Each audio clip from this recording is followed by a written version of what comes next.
ጊዜው የቴክኖሎጂ ነው ተጠቀሙበት ትለናለች እህት ፎዚያ። አሰላሙ አሌይኩም ወራህመቱላሂ ወበረካቱ። ሰላም ሰላም ክርስቲያን ወገኖች እንዴት ናችሁ? እኔ ያለው አልሐምዱሊላህ ደህና ነኝ። የጊዜው ቴክኖሎጂን በማንሳት ደረጃ እኔ በእርግጥ አሁን የሁለተኛ ዙር ተሰዳጅ ነኝ። ትንሽ ቆየት ባለ ጊዜ ተሰድጄ ነበረ። ማለት እንደዚህ ብዙም እንትኖች በሌለ ሰዓት ማለት ብዙም የቆየ ባይሆን እንኳን ማለት ነው። አሁን እንደውም የተሻለ ነፃነት አለ፣ የተሻለ ሶሻል ሚዲያ አለ፣ የሆነ ነገር ቢደርስብን እንኳን ማለት ነው። እና የኔው በሌላ ጊዜ እነግራችኋለሁ። ግን አንዲት እህት በአጋጣሚ እኔ ከሴትዮዋ ሰርቼ በፊት ከምሰራባት ሴትዮዋ ባለ መገጣጠም ትንሽ ቅሬታ ተነሳና በወቅቱ ምን ተፈጠረ መሰላችሁ? ፓስፖርት ያልቆ ነበረ እና በአጋጣሚ ተጣላም። በቃ እኔም ትንሽ ሲነኩኝ አልወድም፣ ኃይለኛ ሞልኩባት ምናምን። ከዛን በቃ ጸፍ ሲፈጠር ጊዜ ምን ተፈጠረ? ፓስፖርት የለኝም እና ወደ እንትን ነጭ ወረቀት ማግኘት በወቅቱ ራሱ ትንሽ አስቸጋሪ ነበረ። በዛን ሰዓት እንትን ውስጥ ኳተር ውስጥ ኤምባሲ የለም፣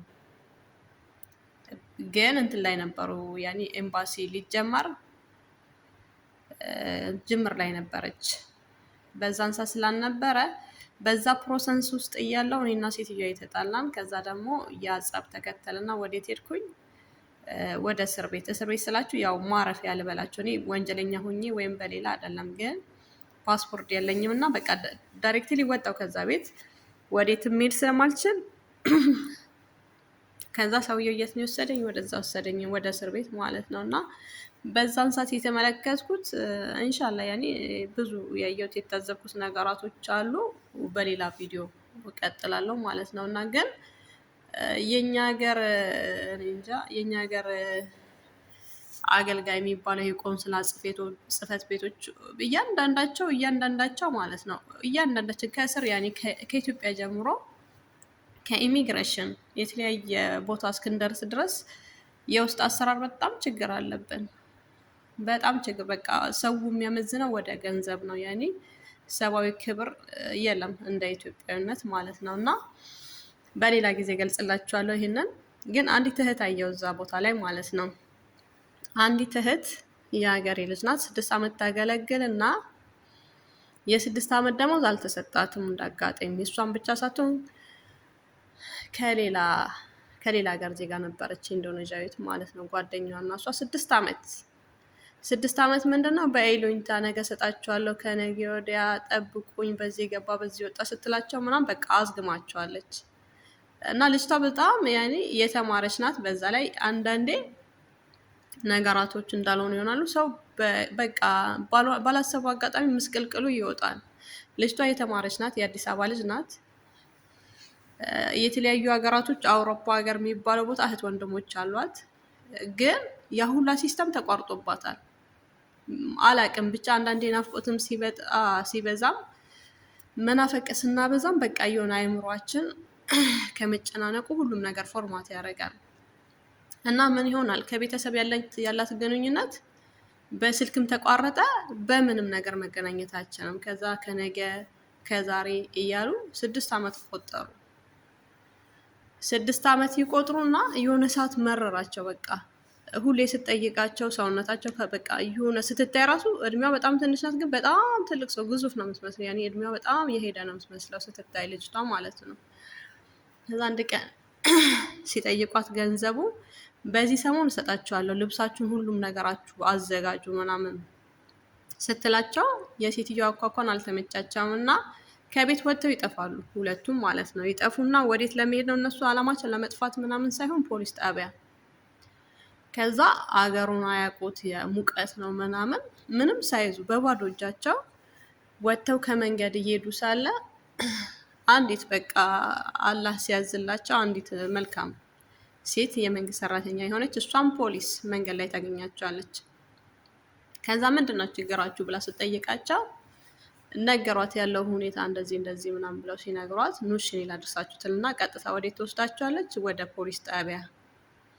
ወደ ፖሊስ ጣቢያ ተወስዳቸውና እባካችሁ ይህንን ጉዳይ ይውላቸው እና ሴትዮዋ ራሱ ብትመጣ ልውሰዳቸው ብትል ራሱ እንዳይሄዱ ትልና በቃ እኔ ያግዛቸዋለሁ፣ እንደውም ያለው ነገር እኔ እከታተልላቸዋለሁ፣ በኋላ ሴትዮዋ መታ ብትወስድ እኔ እናንተን ነው የምጠይቀው ትልና እሷም ወደ ስራዋ እነሱን ወደ ዘተዋቸውና ይሄዳሉ። ከዛ በስተመጨረሻ ምን ሆነ?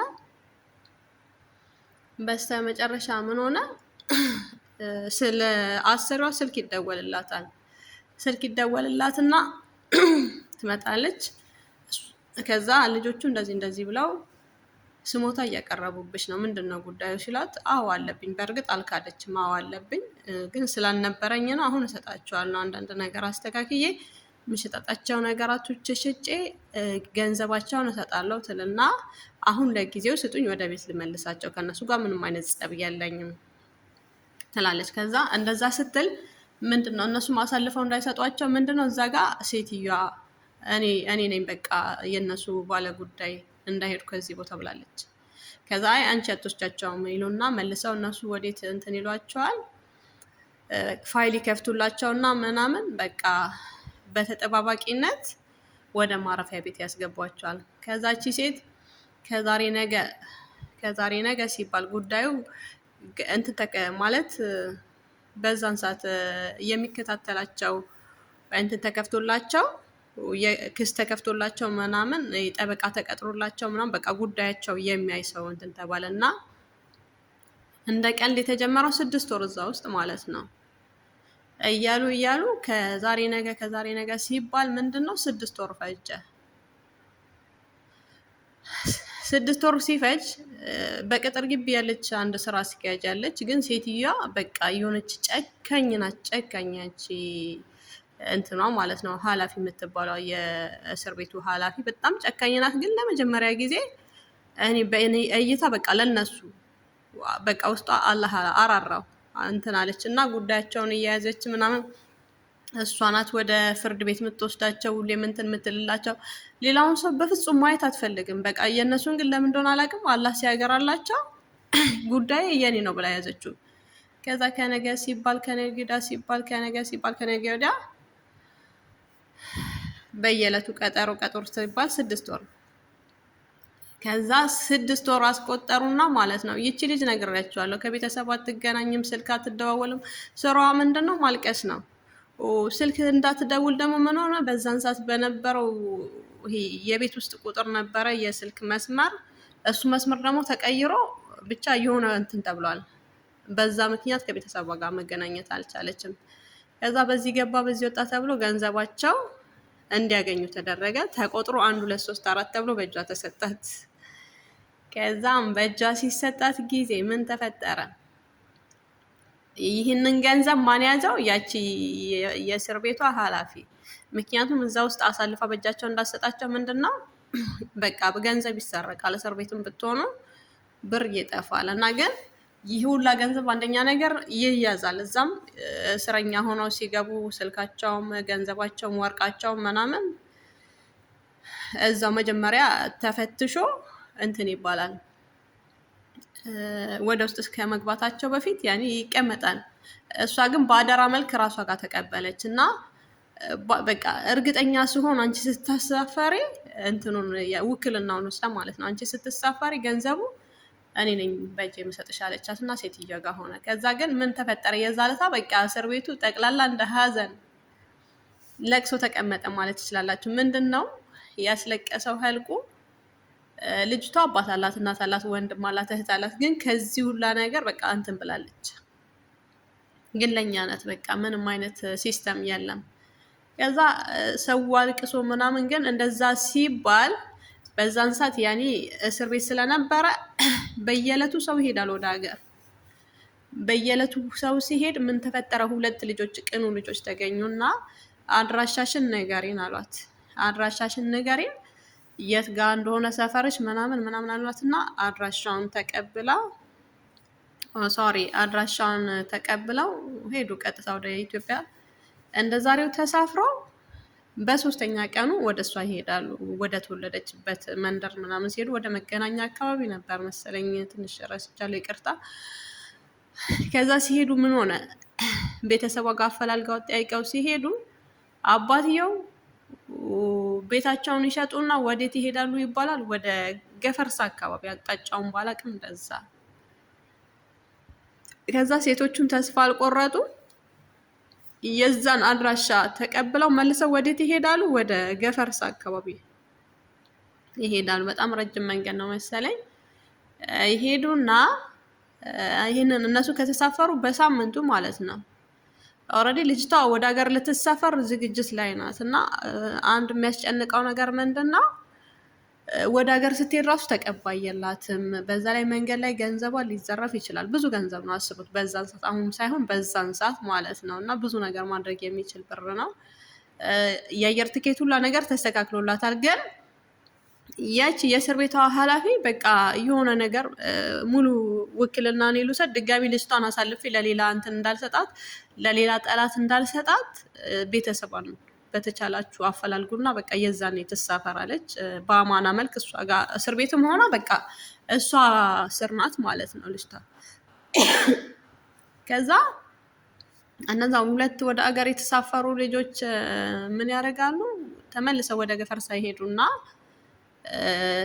የአባትየውን ስም ይዘዋሉ፣ የእናት ምናምን ቤተሰብ። ከዛ ይሄዱና ቤተሰቦቿን አፈላልገው አድራሻውን አግኝተው ምን ያደርጋሉ?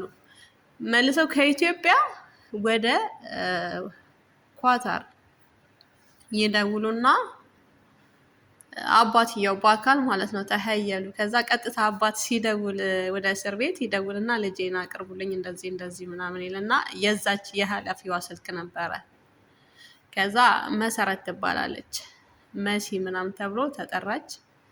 እሷ ስልክ ስታወራ አሁን ለሁለተኛ ዙር በቃ እስር ቤቱ ወላሂ ላዚም በቃ በእንባ ሰው በእንባ ተራጨ። የእሷ መደሰት አንደኛ ነገር ከረጅም ጊዜ በኋላ ነበረ ምናምን እና የደስታ እንባ በቃ ሁሉም ደም እንባ አልቅሶ አባትየውም ተገኙ። አባቷን ባናገረች በሶስተኛ ቀን ልጅቷ በቃ ፕሮሰሷ ተጨርሶላት ወደ አገር እንድገባ ተደረገ። እና እዛ ውስጥ ብዙ መሰናከሎች አሉ ያየኋቸው እና የሰሟቸው። በቃ ወላሂ አንዳንዴ ብዙ ጊዜ በተለምዶ እኛ የሰው ልጆች አላህ ውስጣችንን ቅኑ ያድርገን እና ሀበሻ ሲባል ደግሞ አሁን ላይ ባለው ሂደት አይኑን ጆሮን ጨፍኖ በቃ ገንዘብና ገንዘብ ብቻ ነው። እና አሁን ምንድን ነው ልላችሁ የፈለኩት በቃ እንደ አጋጣሚ ሴቶቹም መጨረሻቸው አላህ አሳመረላቸው። እሷም ወደ ሀገሯ ገባች። ከገባችን በኋላ ደወለች ምናምን ምስጋናዋን አቀረበች። እና ልላችሁ የፈለኩት አሁን ዘመኑ የቴክኖሎጂ ነው። ባለው ትስስር ብዙ ነገር ማድረግ እንችላለን። በማይሆን ነገር ጊዜያችን ከምናቃጥል ወደ ራሳችን እንመለስ እና ያው በእጃችን ባለ ስልክ ብዙ ነገር ማድረግ እንችላለን። ለዛሬ አፉ በሉኝ እና እኔም ያው ትንሽ እንትን አልኩባችሁ። በሚቀጥለው በተሻለ ነገር እንገናኛለን ኢንሻላ። አሳድጉኝ እና ኮፒ ሊንክ ሼር እያደረጋችሁልኝ ለዛሬ በዚሁ ይብቃን ኢንሻላ። በሌላ ጊዜ በተሻለ እንገናኛለን። አላህ ሀገራችንን ሰላም ያደርጋት። ሰላም ለሰው ልጆች በሙሉ። አሰላሙ አለይኩም ወራህመቱላሂ ወበረካቱ።